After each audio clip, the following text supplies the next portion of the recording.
दिया कहाँ, रोजगार की बात कहाँ कर रहे हैं। ये तो हर चीज को प्राइवेट कर रहे हैं। प्राइवेट में जो अपने लोग हैं, जो लोग चंद जो इनके चाटुकार लोग हैं, उनको वो भी उसमें रख रहे हैं, आम लोगों को तो वंचित कर रहे हैं। कहाँ दे रहे हैं रोजगार?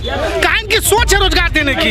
इनकी सोच ही नहीं है रोजगार देने की। कुछ लोग ऐसे हैं जो पक्ष में उनकी बात कहते हैं कि भाई हमको वो अंधभक्त है, वो अंधभक्त है, वो अंधभक्त है। सर ये तो आपका शिष्टाचार है, सरकार का ये धर्म नहीं, कर्तव्य भी बनता है और संविधान भी उसी तरह रेखांकित करता है कि आप अपने प्रतिपक्ष के समानांतर नेताओं का सम्मान जब देंगे तो आपका सम्मान होगा, लेकिन इनके पास तो कोई सम्मान ही नहीं है। निश्चित रूप से वो दलित विरोधी हैं, ओबीसी विरोधी हैं, नौजवान विरोधी हैं, किसान विरोधी हैं, आम जनता के विरोधी हैं। निश्चित रूप से वो कुछ जात धर्म के लोगों के लिए काम करते हैं और आरएसएस के मुद्दों पर सिर्फ काम करते हैं। जो आरएसएस का शुरू से फार्मूला रहा है उसी मुद्दे पर काम करते हैं, बाकी कोई उनका आम जनता से लेना देना नहीं है। बाबा के ही विरोधी वहाँ लगाए गए थे। ये के शर्मा को जिस दिन चुनाव का घोषित हुआ उस दिन से लेकर के अंतिम क्षण तक, अकाउंटिंग तक जो है वो वहाँ पर ए.के. शर्मा रहे। तो ए.के. शर्मा को बागडोर दी गई थी। वो तो पूर्वांचल के रहने वाले भी हैं, तो उनके हैसियत का भी तो पता चलना चाहिए था। उसमें कई समीकरण को उत्तर प्रदेश मुख्यमंत्री ने साधा है। नमस्कार, मैं हूं हयात अब्बास और आप देख रहे हैं 4 PM न्यूज़ नेटवर्क। और जिस तरह से G20 डिनर में G20 सम्मेलन चल रहा है और इसके डिनर में जिस तरह से खरगे जी को नज़रअंदाज किया है प्रधानमंत्री जी ने, हमारे मोदी जी ने, तो क्या ये उनकी एक दलित विरोधी जो उनकी सोच है उसको दर्शाता है? लोग हमारे साथ मौजूद हैं और शुरुआत सर से करना चाहूँगी। सर, G20 सम्मेलन चल रहा है, डिनर में सबको इन्वाइट किया गया, खरगे जी को नहीं इन्वाइट किया गया, जिसके बाद से 3 राज्यों के मुख्यमंत्रियों ने भी वहां डिनर पे आने से मना कर दिया। तो क्या ये एक दलित विरोधी मानसिकता दर्शा रहा है मोदी जी? देखिए, मोदी जी देश के प्रधानमंत्री हैं। मोदी जी का एक ही ये कर्म नहीं है, इसमें कई इन्होंने भारत के वर्तमान राष्ट्रपति के साथ जो व्यवहार किया वो भी आप जानती हैं। आज तमाम ऐसे दिन गुजरे हैं जिसमें मोदी जी का व्यवहार अनुकरणीय रहा है और दलित की तो बात की बात है। हमको ये लगता है कि या तो वो हर अपना फैसला स्वयं करते हैं या तो उनका फैसला जो टीम करने वाली है, जो उनका आयोजकों का इंचार्ज है, जो आयोजकों का नीति निर्धारण करती है, वो हमको लगता है कि अगर उनके आयोजकों की टीम का जब मैं मूल्यांकन करता हूं तो एक ही नहीं, चाहे वो प्रधानमंत्री पद के हैसियत से जो फैसला हो, चाहे वो मोदी जी के हैसियत का फैसला हो, चाहे वो सरकार का फैसला हो, ये तीनों चूर में चूर मिल जाते हैं। वो एक दूसरे का संकेत देने लगते हैं कि ये प्लान जो है कि कोई अनट्रेंड आदमी ने बनाया है या वो नॉन पॉलिटिकल व्यक्ति ने बनाया है या उसको राजनीतिक पैरे का ABCD का ज्ञान नहीं रहा। मतलब आप ये कहना चाह रहे हैं कि मोदी जी के जो फैसले होते हैं वो स्वयं वो खुद नहीं लेते हैं, उनके फैसले कोई और करते? बिल्कुल। अब आप समझिए कि खड़गे साहब देश की सबसे बड़ी पार्टी का अध्यक्ष भी है, MP भी है, लोकसभा में भी वो विपक्ष के नेता रहे हैं। ये तो आपका शिष्टाचार है, सरकार का ये धर्म नहीं, कर्तव्य भी बनता है और संविधान भी उसी तरह रेखांकित करता है कि आप अपने प्रतिपक्ष के समानांतर नेताओं का सम्मान जब देंगे तो आपका सम्मान होगा, लेकिन इनके पास तो कोई सम्मान ही नहीं है। बड़ी बातें हो रही हैं, G20 हमारे देश में मेजबानी करने का मौका मिला है, क्या हकीकत है इसमें? क्योंकि जिस तरह से पर्दे के पीछे जो सच्चाई छुपाई गई है, तमाम मीडिया उसको नहीं दिखा रहा है, लेकिन कुछ लोग ऐसा हैं जो दिखा रहे हैं, तो उस पे सच्चाई है, कुछ लोगों को छुपाया गया है। क्या दिखाना चाहती है मोदी सरकार, क्या साबित करना चाहती है? ये तो 2024 तक, नवंबर तक उनका कार्यकाल है।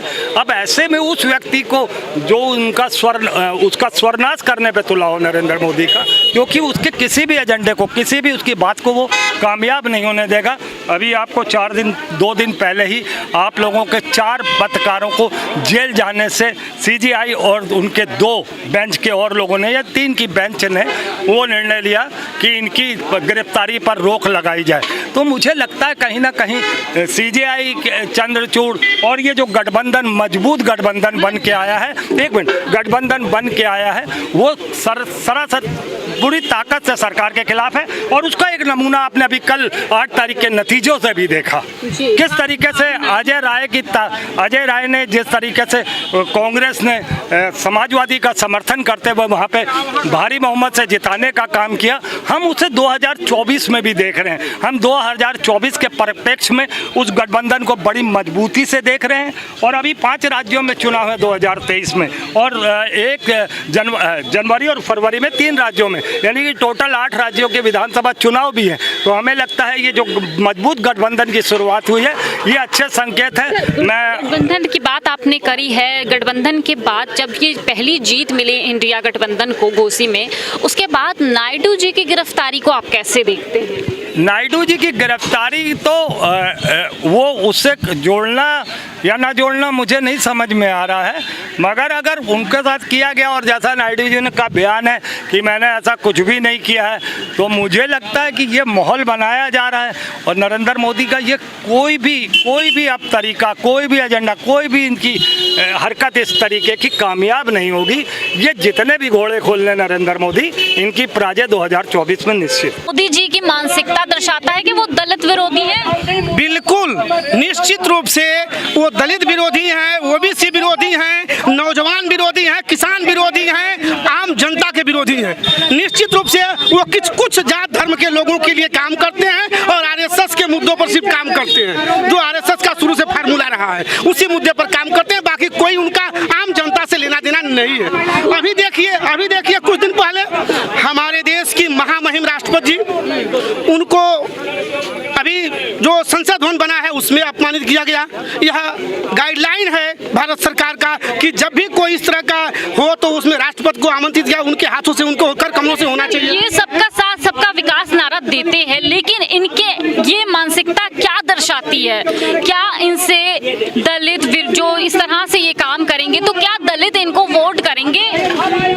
अभी घोसी की जनता ने बताया कि दलित लोग वोट करने नहीं जा रहे हैं, ओबीसी के लोग नाराज हैं।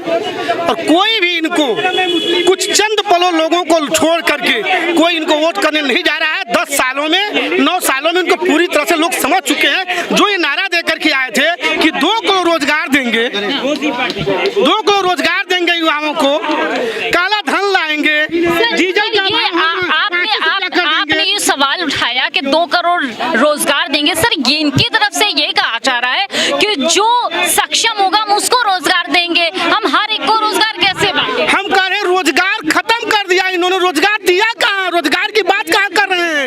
ये तो हर चीज को प्राइवेट कर रहे हैं। प्राइवेट में जो अपने लोग हैं, जो लोग चंद जो इनके चाटुकार लोग हैं, उनको वो भी उसमें रख रहे हैं। आम लोगों को तो वंचित कर रहे हैं। कहाँ दे रहे हैं रोजगार? कहाँ इनकी सोच है रोजगार देने की? इनकी सोच ही नहीं है रोजगार देने की। कुछ लोग ऐसे हैं जो पक्ष में उनकी बात कहते हैं कि भाई हमको वो अंधभक्त है, वो अंधभक्त है, वो अंधभक्त है। से जीता है, क्या देखते हैं? क्या दलित पिछड़ा जिस तरह से इंडिया गठबंधन का साथ दे रहा है, आगे 24 में क्या कुछ कर पाएगी जनता? जिस तरह से उम्मीद है इंडिया गठबंधन को, क्या उस तरह से साथ मिलेगा इंडिया को? देखिए, मैं पहले तो नरेंद्र मोदी के बुद्धि को दाद देता हूं कि कम से कम इन्होंने ईमानदारी से चुनाव कराया। हमारी बात समझने की कोशिश करिएगा, ना समझ पाइएगा तो मैं नहीं बोलूँगा। लेकिन नरेंद्र मोदी को भगवान सद्बुद्धि दे 2024 में कि ये सद्बुद्धि से कम से कम उनको भगवान सद्बुद्धि दे कि 19 का चुनाव भी सही सलामत हो। मैं ये नहीं कह रहा हूँ कि ये कहेंगे कि हम हमने जो है देखिए ये फिर विपक्ष हमको ईवीएम वाला चिल्लाने लगा। मैं ये नहीं कह रहा हूँ, लेकिन मैं इतना जरूर कह रहा हूँ कि 24 में नरेंद्र मोदी को भगवान सद्बुद्धि दे कि इसी ढंग से चुनाव कराएं तो ठीक है। G20 सम्मेलन में जिस तरह से डिनर पर खरगे जी को ना इनवाइट किया गया है, तो क्या ये मोदी जी की दलित विरोधी मानसिकता को दर्शाता है? जनता इस पर क्या सोचती है, आप क्या सोचते हैं? देखिए, G20 जो समिट हुआ उसकी अगुवाई भारत कर रहा है, इसके लिए हम लोग बड़े प्रसन्न हैं। लेकिन मोदी जी की मानसिकता दलित विरोधी नहीं, वो तो भाजपा विरोधी ही भी है उनकी। वो अपने लोगों को तवज्जो नहीं देते हैं। अभी CNBC के एडिटर कह रहे थे कि साहब विदेशी जो चैनल्स हैं वो CNBC विदेशी हमको लगता है, तो वो लोग कह रहे हैं कि मोदी जी G20 की अगवानी नहीं कर रहे हैं, ये तो चुनावी प्रचार कर रहे हैं। तो इसमें कोई ऐसी बात कहने की नहीं है। मोहन भागवत जी कहीं आते हैं, गोलवलकर जी कहीं आते हैं, तो कहते हैं कि भाई दलितों का साथ नहीं देना चाहिए, बड़े लोगों को, जनरल को ऊपर होना चाहिए। जबकि इनकी पार्टी सबका साथ सबका विकास का नारा लगाती है। देखिए, हमने अभी तक जो अनुभव किया अपने 47 साल की उम्र तक, जैसा जो कहता वैसा होता नहीं है, जो नहीं कहता वो करता है। कथनी और करनी में अंतर 99.99% लोगों का अंतर होता है, और बीजेपी तो बहुत ही कथनी करनी है। तो हमें ना सबका साथ सबका विकास में बहुत सारे वादे भी किए थे जनता से, उन्होंने पूरा नहीं किया है। अपने सारे नेताओं को तो दबा के रखते हैं, केवल गुजरात की 2-3 लोग हैं, आपस में वही लोग मिल करके बीजेपी चलाते हैं, बाकी और कुछ नहीं है। मतलब मोदी जी के हाथ में बीजेपी की भागदौड़ नहीं है? नहीं, वही तो मैं कह रहा हूँ। मोदी जी, अमित शाह, स्मृति ईरानी, ये जो गुजरात लाभी इन्हीं के हाथ में है। बीजेपी के कार्यकर्ता कहते हैं उत्तर प्रदेश में कि साहब सेंट्रल से लिख करके एक खर्रा आता है, वो लेके हमें गांव-गांव पहुंचाया जाता है, हम अपनी मर्जी से कुछ नहीं बोल सकते हैं। और जब हम जनता के बीच में जाते हैं तो जनता सवाल पूछती है, हम कुछ बोल ही नहीं सकते। ऐसा इंस्ट्रक्शन ऊपर से है कि बीजेपी के लोग कुछ भी नहीं बोलेंगे, जो सेंट्रल ऑफिस कहेगा वही काम करना। अच्छा, क्या ऐसी वजह रही कि घोसी उपचुनाव हार गए, जबकि हमारे प्रदेश के बाबा जी भी पहुंचे प्रचार के लिए, तो फिर चुनाव क्यों हार गए? इंडिया गठबंधन की पहली जीत। आपको कुछ साल पीछे ले जाना चाहता हूँ। AK शर्मा जी जो ऊर्जा मंत्री हैं, वो वहाँ के कैडर में रहे हैं गुजरात के, तो मोदी जी के नज़दीक रहे। मोदी जी ने उनको यहाँ चीफ मिनिस्टर बनाने की कोशिश की थी। तो बाबा का उनका एक 36 का आंकड़ा होता, उनका 72 का आंकड़ा चला। 72 का आंकड़ा चला। और आप देखेंगे कि बाबा योगी आदित्यनाथ ने कैंपेन नहीं किया, लास्ट में अपनी फॉर्मेलिटी पूरी करने के लिए 2 बार गए थे। माना जा रहा है कि वो दारा सिंह से बहुत नाराज चल रहे थे, उनका पार्टी में वो आना भी। बाबा के ही विरोधी वहाँ लगाए गए थे। AK शर्मा को जिस दिन चुनाव का घोषित हुआ उस दिन से लेकर के अंतिम क्षण तक, अकाउंटिंग तक जो है वो वहाँ पर AK शर्मा रहे। तो AK शर्मा को बागडोर दी गई थी, वो तो पूर्वांचल के रहने वाले भी हैं, तो उनके हैसियत का भी तो पता चलना चाहिए था। उसमें कई समीकरण को उत्तर प्रदेश मुख्यमंत्री ने साधा है। उसमें केशव मौर्य की भी हैसियत दिखा दी, वो भी राजभर से भी नाराज चल रहे थे, उसकी हैसियत दिखा दी। आप संजय निषाद से नाराज चल रहे थे, उनकी हैसियत दिखा दी। आप ब्रजेश पाठक को से नाराज चल रहे थे, उनकी हैसियत दिखा दी। और इतना ही नहीं, OP राजभर, संजय निषाद और दारा सिंह चौहान को लेने वाला कौन था? केंद्रीय नेतृत्व था। तो केंद्रीय नेतृत्व को भी योगी आदित्यनाथ ने दिखा दिया है कि उत्तर प्रदेश की जनता गुजरात लाभी को नहीं चलने देगी, और उत्तर प्रदेश में रहना है तो योगी योगी कहना है। मतलब ये जो तुष्टीकरण का आरोप इंडिया गठबंधन पे लगाते, कहीं ना कहीं इनकी पार्टी में ऐसा कुछ चल रहा है क्या? तुष्टीकरण तो है ही नहीं है बीजेपी में, ये खुद की संतुष्टिकरण के लिए होता है। वहाँ जितने नेता हैं खुद की संतुष्टि के लिए जी रहे हैं, बाकी तुष्टिकरण तो है ही नहीं। तुष्टिकरण तो होता है जब हम दूसरे के लिए करें ना, तुष्टिकरण तो अच्छी बात है, और स्वयं की संतुष्टि ये अच्छी बात नहीं होती। तो जनता कहीं ना कहीं अब समझ चुकी है कि मोदी जी की दलित विरोधी जो मानसिकता है उसको दर्शाया है खरगे जी को, जिस तरह से उन्होंने नजरअंदाज किया जी समिट में डिनर पर इनवाइट करने से। कहीं ना कहीं जनता अब समझ चुकी है, और अगर इसी तरह चलता रहा तो जिस तरह से आज अल्पसंख्या अलग हो रही है, तो इसका सीधा फायदा साफ तौर पर इंडिया गठबंधन को मिलने वाला है। कैमरा पर्सन सत्यनारायण के साथ मैं हयात अब्बास, 4PM न्यूज़ नेटवर्क।